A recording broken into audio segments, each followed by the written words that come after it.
नमस्ते प्रिय श्रोता मित्र। यदि तपाईँ अहिले आर्थिक रूपमा शून्यमा हुनुहुन्छ तर भविष्यमा शान्त, सुरक्षित र समृद्ध जीवन चाहनुहुन्छ भने यो अडियो बुक तपाईँका लागि हो। जापानमा करोडपति बन्ने सपना एकै रातमा पूरा हुँदैन। त्यहाँ धन दौडेर होइन, शान्त रूपमा धैर्यका साथ बनाइन्छ। यो कुनै चमत्कारको कथा होइन, यो एक प्रणालीको कुरा हो। अध्याय 1, जापानी धन दर्शन। जापानीहरू भन्छन्, धन बाहिर खोजिने कुरा होइन, धन पहिले भित्र जन्मिन्छ। उनीहरू पैसा कमाउनु अघि धैर्य, अनुशासन र निरन्तरताको अभ्यास गर्छन्। जापानमा छिट्टै धनी बन्ने सोच छैन, त्यहाँ हरेक दिन अलिकति राम्रो बन्ने सोच छ। यसै सोचलाई काइजेन भनिन्छ। अध्याय 2, काइजेन माइनस सानो सुधार, ठुलो धन। काइजेनको अर्थ हो हरेक दिन सानो सुधार।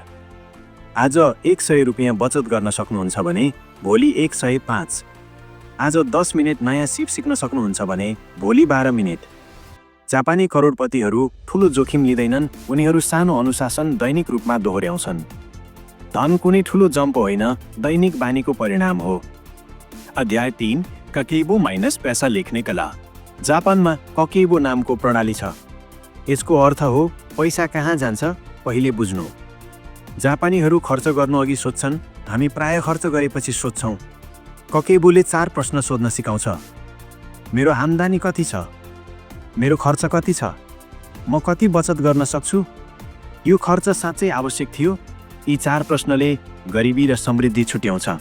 अध्याय 4, ऋण होइन, शान्ति। जापानी संस्कृतिमा ऋणलाई धनको बाटो मानिँदैन। उनीहरू भन्छन्, ऋणले घर होइन, डर बनाउँछ।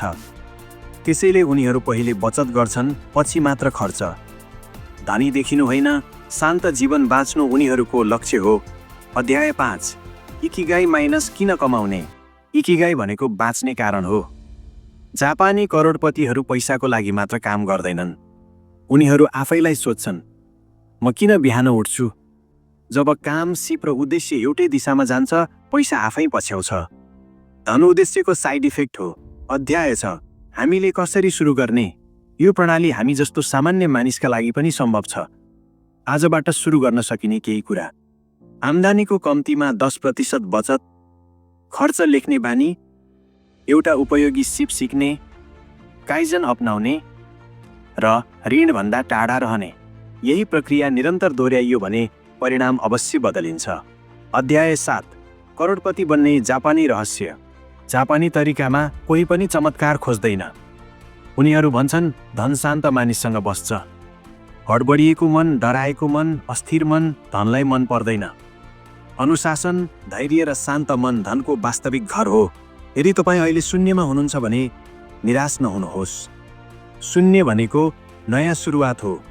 सानो सुधार, सानो बचत र ठुलो धैर्यबाट सुरु गर्नुहोस्।